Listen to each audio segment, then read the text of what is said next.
Bonjour et bienvenue à tous les amis. Si toi aussi t'as l'abonnement Netflix, Spotify, Disney, Amazon et que t'es perdu, tu sais plus quoi regarder, eh ben reste avec nous, t'es au bon endroit parce que je vais te faire une liste de recommandations qu'il faut absolument voir. Allez, on y va. Alors cette semaine, j'ai deux recommandations à vous faire, ok? J'ai une première série disponible sur Netflix et enfin un album, le nouvel album du King, le retour du roi les amis. On est parti pour Reco Time. Première recommandation. Je vais vous parler d'une série Netflix. Je vais vous parler d'une série qui est sur Netflix mais qui n'est pas produite par Netflix. Je vais vous parler de la série Gotham. Waouh. Gotham, pourquoi je vous recommande cette série? Eh bien parce que Warner Bros. Montréal, cette semaine nous a dévoilé un morceau de gameplay du futur jeu vidéo Gotham Knight.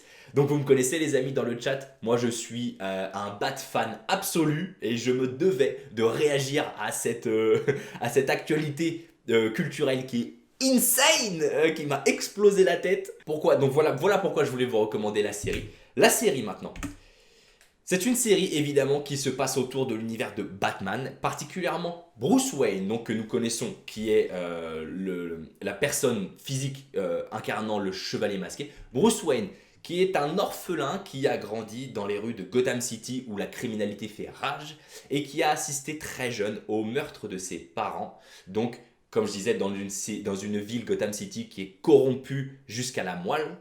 Et en assistant au meurtre de ses parents, il décida de se faire un serment à lui-même qui est de combattre le crime dans Gotham City et qui deviendra plus tard Batman, le chevalier noir que nous connaissons tous. Alors dans cette série, justement, nous explosons Batman qui est incarné par Robert Pattinson récemment dans le film de Batman qui est un film extraordinaire, vraiment. Dans la série, on suit le capitaine. Voilà, c'est ça. Dans la série, on suit le capitaine James Gordon, qui est un espèce de père spirituel pour Bruce. Ok. Le capitaine James Gordon est un capitaine de police au GCPD, Gotham City Police Department. Ouais, je me la raconte parce que je connais 2-3 délires sur Batman. Ouais, ouais. Et qui en fait va un peu prendre sous son aile le jeune Bruce, qui est en plein questionnement et qui se dit vraiment, qui prête serment de combattre le crime dans Gotham City. Et donc, le capitaine James Gordon, lui, dans la police, en fait de même, mais dans le bon côté de la loi, quoi. Ok. Le capitaine James Gordon, qui a lui aussi prêté serment de combattre le crime dans Gotham City, eh ben, on le suit, James Gordon, donc au début de sa carrière de capitaine ouais, yes. On le suit au début de sa carrière de capitaine de police. Et en fait, cette série est vraiment à la genèse de Batman, au tout début de la construction du personnage du héros qu'est Batman. Et en fait, on comprend l'univers de Batman de l'intérieur grâce à cette série. On comprend l'origine des méchants, notamment le pingouin, qui est magnifiquement bien joué et incarné dans la série, qui est un baron de la drogue et du crime organisé dans Gotham City, mais qui est vraiment, la performance est juste époustouflante par l'acteur dont je ne me souviens plus le nom qu'on voit actuellement à l'écran. Mais on voit aussi évidemment Selina Kyle et on comprend qu'en fait très tôt ils ont une relation assez ambiguë avec Bruce Wayne évidemment. Et évidemment les amis, on ne peut pas parler de l'origine de Batman et des méfaits qu'ils sont faits dans Gotham City sans parler du prince du crime les amis. Et évidemment, on voit l'arrivée alors dans la série il s'appelle Jeremiah Valeska, qui nous fait tout de suite penser au Joker, okay, qui est incarné par l'acteur Cameron Monaghan, qu'on avait pu voir notamment en tant que Ian dans la série Shameless, qui est une série extraordinaire. C'est un acteur que j'adore, vraiment c'est un acteur époustouflant, qui nous fait rêver à chacune de ses performances, vraiment. Et dans celle-là, eh ben, il démérite pas. Honnêtement, il est époustouflant. Comme je le disais, le pingouin, il est énorme. James Gordon, il est trop fort. Mais là, le prince Joker, le prince du crime dans Gotham City, il est trop bien fait. Ça me fait rêver, moi, les amis. Rien que de vous en parler, j'ai poil qui se hérisse. Donc vraiment, une série qui est super bien faite, qui nous parle de l'univers de Batman, qui nous explique un peu l'univers de Gotham City. La série a pris, alors moi je suis un connaisseur, donc je peux vous le dire, la série a pris quelques libertés par rapport à la trame originale de Batman et de Gotham City, mais c'est des libertés qui sont super bien assumées et qui sont très cohérentes. Donc Ça se laisse regarder les amis, mais alors là, je regarde et je re-regarde. J'ai dû voir la série 3 fois. Clairement, c'est une série de 4 saisons de 20 épisodes chacun. Si je ne m'abuse, je peux peut-être me tromper sur le nombre d'épisodes. Mais c'est une pépite. Clairement, c'est une pépite. On a vu dans le film The Batman récemment, dans lequel Robert Pattinson joue Batman, que c'est très sombre. C'est très très très sombre. Mais alors là, on comprend pourquoi c'est sombre. Voilà, Gotham, la série Gotham, c'est encore avant le film The Batman avec Robert Pattinson, hein, c'est un pote, j'appelle Robert. Et on a vraiment une autre vision de Gotham City, qui est tout aussi vraie en fait, de Gotham. On n'a pas cette noirceur qui est dépeinte dans le film qui était au cinéma récemment, mais tout ce qui se passe dans la série, c'est très vrai aussi. Donc c'est super intéressant d'avoir un deuxième éclairage dans cet univers énorme qu'est l'univers de Batman de DC Comics, mais qui nous permet de comprendre tous les tenants et les aboutissants, la dynamique, notamment entre Batman et l'origine des méchants. Pourquoi ils sont méchants aussi comme ça et d'où ils viennent exactement. Est-ce qu'ils ont leur raison d'être aussi méchants, d'être aussi criminels, etc. Donc c'est vraiment une série époustouflante. Voilà. Gal qui nous dit je suis pas très Batman de base. Ah mince. Alors vraiment, là comme je le dis, c'est une série qui s'adresse à tout le monde. Donc même si t'es pas très Batman dans le chat, c'est vraiment une série qui se consomme vraiment avec du kiff. Franchement, le jeu est tellement bon et les décors sont énormes. La dynamique, elle est super bonne, les images, elles sont super belles. C'est pas une série sombre avec des lumières un peu grises, etc. Non, franchement là, ils y vont, ils se cachent pas derrière des trucs un peu pas trop faits ou faussement joués ou alors des productions un peu tirées par les cheveux. Franchement, là, c'est une série, elle est carrée dans l'axe, elle est super bien faite, super bien jouée. Comme je le disais, le scénario, il est très très très très bon, il nous tient sur les 4 saisons. Franchement, une série à ne pas louper. Dispo sur Netflix, les amis, voilà. Gal dans le chat, non, pas grave, lol. Alors, non, vraiment, franchement, faut pas que tu te limites à ton a priori sur l'univers Batman. Cette série-là, elle est pour tout le monde et elle est trop bien. Voilà. Moi, je l'adore et je me devais de vous la recommander. Alors, on va passer à la deuxième recommandation, n'est-ce pas? Et comme je le disais en début de Rocco Time, on va parler du roi. On va parler du retour du roi. Mais qui est le roi?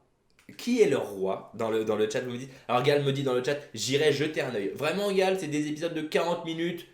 Fais-toi le premier épisode. Vraiment, fais-toi le premier épisode. Ça va durer 40 minutes, c'est pas énorme. Et tu vas voir que tu vas te laisser prendre au jeu tout de suite. Mais tout de suite. Parce que c'est un truc un peu espionnage, il y a des secrets, des mystères et tout. Et en même temps, il y a la vérité des méchants de Batman qui se tient trop bien. La première saison, elle est exceptionnelle.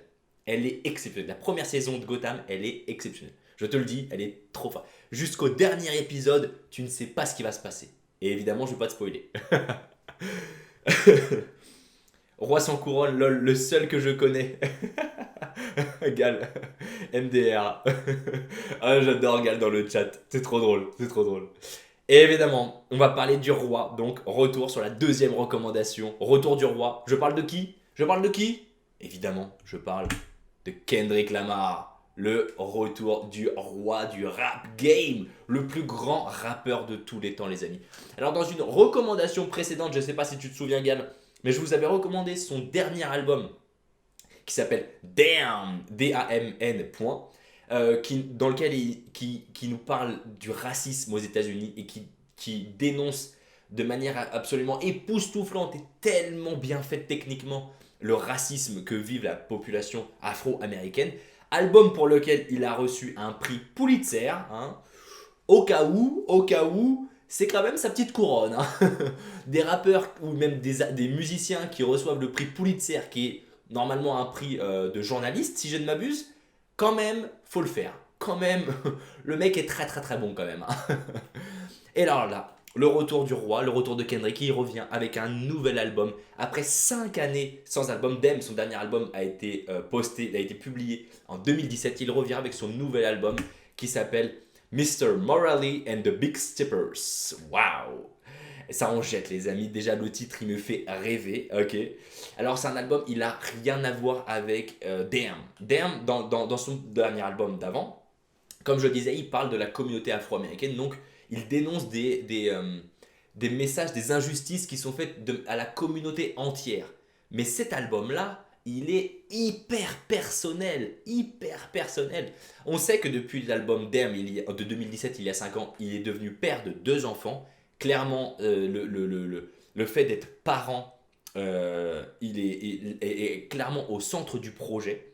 Gal confirme dans le chat, nous dit oui c'est ça, il revient après 5 ans d'absence.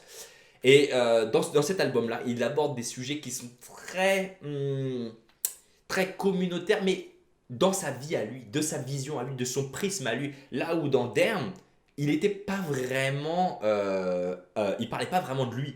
Il nous lâchait un peu des petites anecdotes, des petits trucs sur sa life à lui qu'il a vécu vraiment. Mais là, ça n'a rien à voir. Là, et c'est vraiment un album hyper personnel dans lequel il se livre complet à cœur ouvert, quoi. Il s'ouvre de manière hyper intime. Et c'est enfin, c'est pas choquant, mais ça surprend énormément. Moi, je ne m'attendais pas du tout à un album comme ça. À vrai dire, je m'attendais à un album un peu rock and roll, un peu qui rentre dedans et tout. Mais pas du tout. Là, c'est un album un peu plus calme. Même beaucoup plus calme que Damn. Vraiment.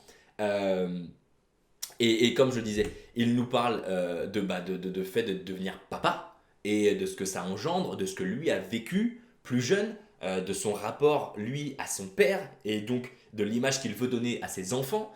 Il nous parle aussi de sa vision face au Covid-19, notamment dans le titre N95, N95, qui est super bien fait. La prod, elle est magnifique, vraiment.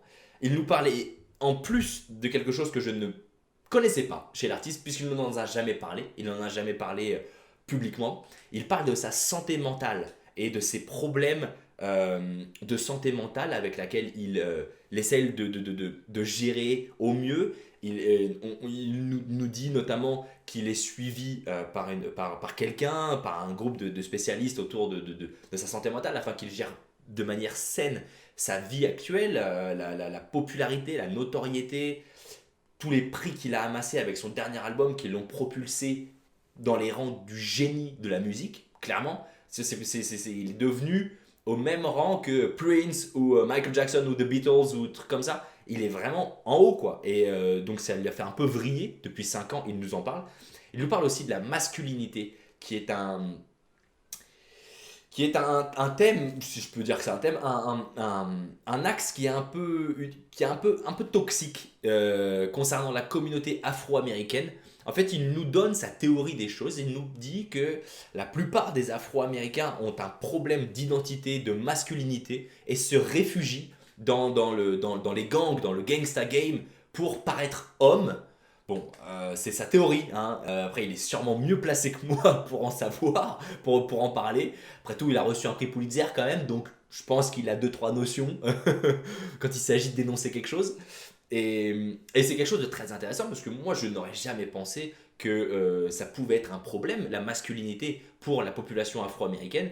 Et donc, du fait de ne pas avoir de parents, de figures paternelles adéquates qui leur inculquent des valeurs plutôt sensées, de respect, d'amitié, des valeurs que nous partageons presque tous, je l'espère, eh bien, toute cette communauté afro-américaine qui grandit se réfugie dans la vente de drogue et la vente d'armes à feu et tout l'univers gangsta de la criminalité organisée aux États-Unis pour paraître homme et pour s'identifier comme étant un homme, quoi.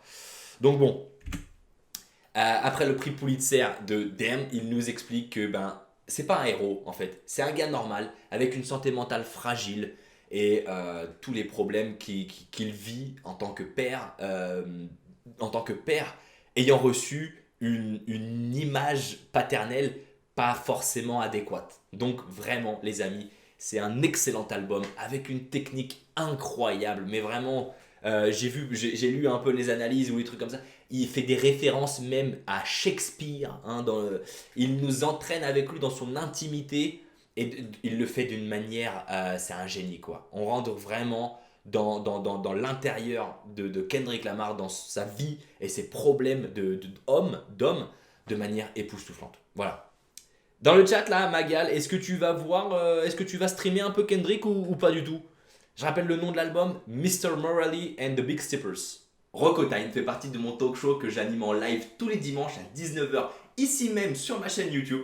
Donc abonne-toi et viens rigoler avec nous en live et échanger sur les différentes recommandations qu'on fait. Je compte sur toi, à dimanche prochain, bye bye.